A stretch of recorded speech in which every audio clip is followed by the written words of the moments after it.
Fala, gente boa, Alexandre Antunes aqui, esse é o Teoria da Inspiração. Teoria é um canal que você conhece e eu estou aqui, olha, depois de um tempo parado a gente volta com um vídeo em cima do outro e eu estou aqui para falar sobre uma série que saiu agora em novembro e eu demorei muito para assistir porque ela mexe muito com o meu coração, deve ter mexido com o seu coração também.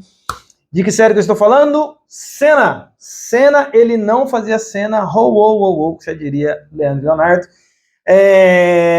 Mas antes de comentar sobre a série Senna, eu quero convidar você a curtir este vídeo, compartilhar esse canal, se inscrever, ativar o sininho. Tem agora um comando que diz lá que você pode hypar esse vídeo, ajuda a gente, porque a Teoria da Inspiração precisa romper essa bolha e muita gente precisa saber, chegar essa notícia aí, da mensagem por trás da mensagem, teologia, filosofia, cultura pop, tudo junto. Tamo aí, vamos que vamos, Teoria da Inspiração. E eu quero falar sobre a minissérie Senna. Olha, eu tive muita dificuldade para ver essa minissérie, porque quando ela saiu, eu confesso que eu demorei, eu cheguei a escrever isso no Twitter, porque reviver as emoções do Ayrton Senna, de tudo que foi a história dele, eu confesso para vocês que o meu coração praticamente reviveu um luto. E deixa eu explicar para você isso aqui. Aliás, antes de continuar, eu vou falar dessa série, que são 6 episódios, está na Netflix, e, consequentemente, a história do Ayrton Senna é muito conhecida, mas esse vídeo tem spoilers, tá bom? Bem, eu primeiro quero comentar com você do porquê que essa série me pegou tanto. Para quem cresceu nos anos 80 e anos 90, que é o meu caso, o Ayrton Senna foi um herói nacional. Ele começa a correr ali nos anos 80 e em 88 ele é campeão mundial de Fórmula 1 pela primeira vez, depois em 90 e 91, e em 94 ele sofre o fatídico acidente que fez com que ele perdesse ali, né, fez com que ele morresse na famosa curva Tamburello. E assim, o Senna foi muito importante na minha vida, porque, assim, eu tenho poucas memórias da minha infância, e eu considero a infância até os anos 90, né? Então, se eu tento lembrar de coisas dos anos 80, eu tenho muito poucas memórias, assim, frames mesmo. E entre esses vários frames, algumas lembranças está de assistir com meu pai à noite, de madrugada, acordar para assistir o Senna correndo no Japão, né? E eu lembro de assistir ali a corrida de 88, que ele tem aquela largada ali complicada, eu lembro de estar assistindo com meu pai essa corrida, bem como a de 90 e a de 89 do acidente. Então eu tenho essas lembranças. E aí, anos 90 já são mais memórias, já é adolescência, e aí eu lembro de 93, a corrida de 93, quando ele ganha no Brasil pela segunda vez, e eu lembro de quando ele ganha no Brasil a primeira vez, mas a segunda me marcou muito porque era uma tarde que a gente estava em família ali, um domingo à tarde, depois da gente chegar da igreja, um tio meu tinha ido almoçar lá na nossa casa, e eu estava na rua José Bonifácio, bairro São Lourenço, ali no Anápolis, Goiás, na casa ali dos meus pais, a gente almoçando, assistindo a corrida, quando o Senna faz aquela ultrapassagem no Damon Hill, estava chovendo, o Prost rodou, eu lembro do Galvão falar, aquaplanou, e o Senna ganhar e a população tomar ali o autódromo de Interlagos, que hoje eu moro perto ali, né, moro aqui na mesma cidade. E lembro de 94, quando eu fui dormir na casa do primo meu, dia 1º de maio de 94, 2024, agora 30 anos. E eu lembro de... 2024 fez 30 anos, né? Eu lembro de ter ido para a igreja logo cedo, e ao ir para a igreja, a gente tinha... O meu primo tinha um videocassete, então fui dormir na casa dele, para ir cedo na igreja no dia seguinte, no domingo, e o meu primo gravou a corrida, e a gente ia voltar da igreja para assistir a corrida na hora do almoço, e aí eu lembro que quando a gente voltou da igreja, minha tia comentou assim, olha, aconteceu alguma coisa aí, alguma coisa aconteceu com o Senna. E a gente acelerar o vídeo para ver o que tinha acontecido e ver ali o acidente na curva Tamburello. Eu confesso que reviver esse luto me doeu, e assistir a série, reviver essa fase, foi doída porque nos dias seguintes ali, depois do dia 1º, que foi no domingo, dia 2, dia 3, eu lembro que eu comprei todos os jornais, absolutamente tudo. Eu lembro de comprar a revista Veja, revista Placar, Auto Esporte, todas as matérias sobre Ayrton Senna. Eu lembro de, na noite do dia 1º para o dia 2, orar, né, pela família do Ayrton Senna e pedir para Deus para ressuscitar o Senna. Eu tenho essa memória aí, né? Porque eu lembro de estar chorando quando eu fiz isso. Pode parecer engraçado, mas para aquele adolescente ali naquela época foi um negócio que doeu muito.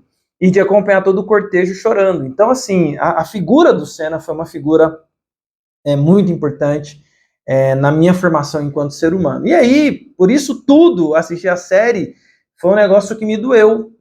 Eu demorei para assistir, para ter que reviver o luto, né?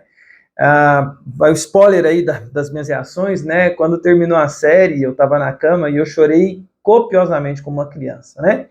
Mas eu queria falar duas coisas aí sobre a série que me chamou a atenção. A série ela é muito bem feita, o ator que faz o Senna ficou idêntico ao Senna, os personagens ficaram muito bem caracterizados, a narração é muito legal, tem a crítica lá, o fato de eles terem retirado o Adriano Galisteu, a gente sabe que a relação dele com o Adriano Galisteu foi uma relação duradoura ali, mas que teve conflito com a família, então tudo isso aí a gente sabe, está no escopo aí da história do Senna, e realmente eles retiraram uma parte importante.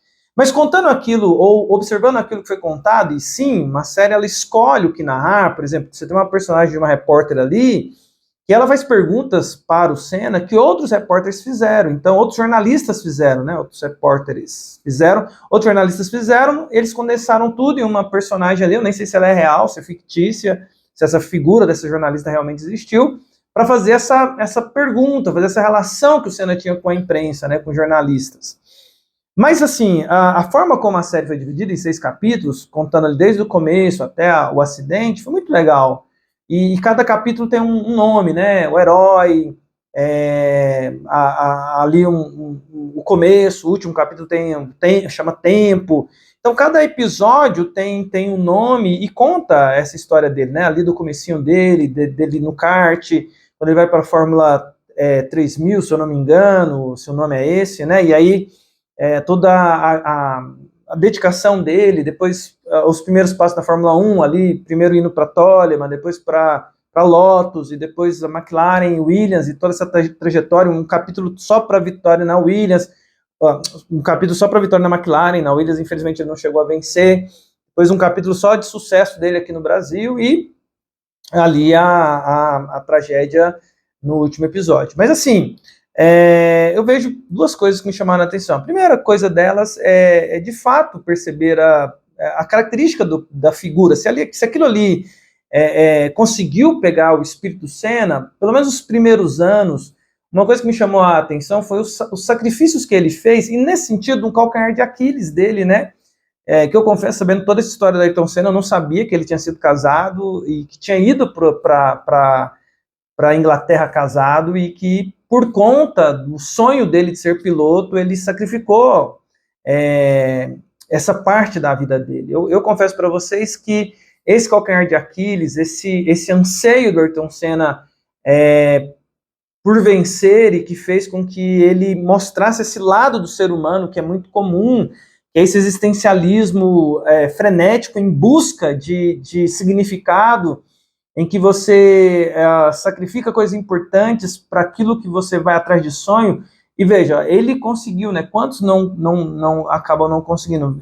Esse calcanhar, esse calcanhar de Aquiles mesmo, né? Isso me chamou a atenção do ponto de vista triste dessa figura tão amada, de ter percebido como ele, nesse ponto, ele cometeu essa falha. E eu preciso destacar isso aqui, que isso me entristeceu acerca do personagem, né? De saber porque isso para mim é uma coisa que me chama a atenção, desse sacrifício, no sentido assim, de que família a gente não sacrifica por nada, né? É uma mentalidade que eu tenho. Primeiro Deus, depois a família e depois o resto, né? E ver ele abandonando a esposa para poder seguir o sonho, foi uma coisa que me chamou a atenção, né? Logo no primeiro capítulo da vida dele a gente percebe isso. Uma outra coisa que me chama a atenção sobre ele é a característica dele de entender o brasileiro, né? De levantar essa bandeira brasileira num período de muita apatia social, de muita... A gente ainda vive uma distância social gigante, mas naquele período ali era um período muito cruel para o brasileiro, e ele se identificando, dizendo o seguinte: olha, eu sou o Brasil aqui, eu sou alguém que está vencendo em nome de todos os brasileiros, e levantar a bandeira criar o Instituto Ayrton Senna, ir atrás de causas sociais, e ali a série caminha para isso, né? Condensa isso em algumas figuras. Eu acho até engraçado isso, porque assim, vai passando as corridas dos anos e tem uma criança lá que não cresce, e nem o sobrinho dele cresce também. Passa 3, 4 anos e os meninos estão do mesmo tamanho. Isso aí é uma pequena falha ali na produção, né? Mas, entretanto, o personagem está ali, um personagem secundário que aparece ali para criar o Instituto Ayrton Senna. Você percebe essa coisa que simboliza a população carente e esse olhar que ele tinha sobre essa realidade social do nosso país. E como ele conseguiu emular isso, né? Como que ele conseguiu ser uma pessoa que conseguia simbolizar o sentimento de vitória, de conquista do brasileiro. E ele, um cara muito carismático, um cara muito atento a essa característica aí de cuidado com o próximo. E o que eu vejo aqui é a questão assim, de olhando para essa história, né? O quanto que é importante ter um senso também de vocação, né? Você percebe aí a forma como ele atingiu a vocação, eu não concordo, ali nos seus primeiros passos, mas isso não retira dele um aspecto vocacional, dele sempre, ele dizer isso, a série mostrar isso, né? Desde que ele se entende por gente, se entendia por gente, ele entendia que ele era piloto, que ele seria piloto, que era aquilo o sonho dele, né? Esse senso vocacional dele, e ele perceber que aquilo, ele não ser em si mesmado, mas usar aquilo para ajudar outros, o Instituto Ayrton Senna existe até hoje, é uma coisa muito interessante, porque mostra para nós uma realidade do senso do ser humano de que o serviço, a vocação, o serviço, servir, o serviço vem dessa palavra servir, né? Você, com a sua vocação, com a sua missão, você serve, seja que coisa for, você consegue servir os outros. E ele servia os outros brasileiros com honra, com o senso de representação e, evidentemente, investindo no Brasil da forma como ele investiu até hoje, tem os frutos disso. E aí, falando sobre a série em si, o último capítulo, assim, eu acompanhei e a minha mente fazia as cenas, né, porque muitas cenas ali é reprise de coisas que eu cheguei a ver na TV, como a cena dele com a Xuxa, quando a Xuxa deseja para ele feliz 90, 91, 92, 93, e no desejo 94 beija ele, né? Eu estava assistindo TV Xuxa ali quando aquela cena aconteceu. Então, ver a representação da cena me chamou a atenção, ver a representação da vitória ali em Suzuka, do acidente em 89, do bicampeonato em 90, e da discussão dele ali com o Balestre, ver o Balestre, que é uma coisa que a gente como brasileiro tinha raiva, eu era criança, tinha raiva desse cara. Então isso tudo foi muito legal reviver, mas também reviver ali a Tamborello, como esse luto voltou forte no meu coração, como foi doído ver a dor dele ali naquele momento ali, a tentativa dele de que a corrida não acontecesse, e ele e você fica torcendo, né? Na verdade, eu fiquei lembrando ali muito Tarantino, que esses dias, quando fez um filme que é o filme lá de Hollywood, Era Uma Vez em Hollywood, e ele muda o final de uma história real para uma ficção. Eu fiquei lembrando Tarantino o tempo inteiro. Eu falei, cara, isso podia fazer igual ao Tarantino, mudar o final, não deixar o Senna finalizar essa corrida morto, mas ele ter completado essa corrida. Como eu torci para eles fazerem igual ao Tarantino, que o Tarantino fez isso no filme também, que eu esqueci o nome do outro filme do Tarantino que ele pega e faz isso, e Era Uma Vez em Hollywood, ele faz isso, ele muda todo um final da história real para aquilo que é o nosso sonho, né? Eu queria muito que eles mudassem, de repente, e dar asas à fantasia, mas eu precisei reviver aquela história, mas daqui uma coisa que eu gostaria de dizer para vocês é que dizem, eu não sei a fonte, eu não sei quanto disso é verdade, mas dizem que a Viviane Senna conta uma história, a Viviane Senna, irmã do Ayrton Senna, diz que naquele dia anterior, e todo mundo fala da concentração do Senna, que ele estava mais sisudo, mais triste, e tem aquela cena clássica dele olhando para o carro e passando a mão no carro com a camiseta do Seninha, eles reprisam essa cena, mas diz a Viviane Senna, dizem que ela fala isso, né, eu não tenho a fonte disso, que ela naquele dia conversou com seu irmão, e muitas vezes na série mostra os dois conversando, mas diz que ele conversou com ela dizendo, olha, eu pedi para Deus falar o meu coração, segundo dizem que ela disse, que o Senna pediu para Deus mostrar para ele qual caminho seguir e falar ao coração dele o que ele deveria fazer. E diz o texto, diz a história, né, que ela conta, dizem que ela conta, que ele abriu a escritura e Deus ali na escritura, na Bíblia, fala para ele que naquele dia ele teria o maior tesouro, que seria conhecer a Deus, né? Ele seria conhecer a revelação de Deus. O Senna tem uma entrevista importante que o Prost dá também, de que o Senna, por acreditar em Deus, ele não respeitava limites, porque ele achava que Deus estava cuidando dele em todo o tempo, e de fato o Senna era um cristão, e por isso todo o meu comentário sobre essa parte existencialista dele sacrificar a família. Mas eu terminei o último episódio, e aí o último episódio, vai o spoiler aí, tá, gente? Se você vai até aqui, então tem spoiler agora do que acontece no último episódio, tá bom? Que eu fiz um apanhado geral, agora é spoiler do último episódio lá da série do Senna. No último episódio, gente, depois que acontece o que todo mundo sabe que acontece, no dia 1º de maio de 2020, 1º de maio de 1994, e aí encerra a série, aí começa o Senna de verdade, aparece várias imagens dele, e termina com o discurso que ele faz.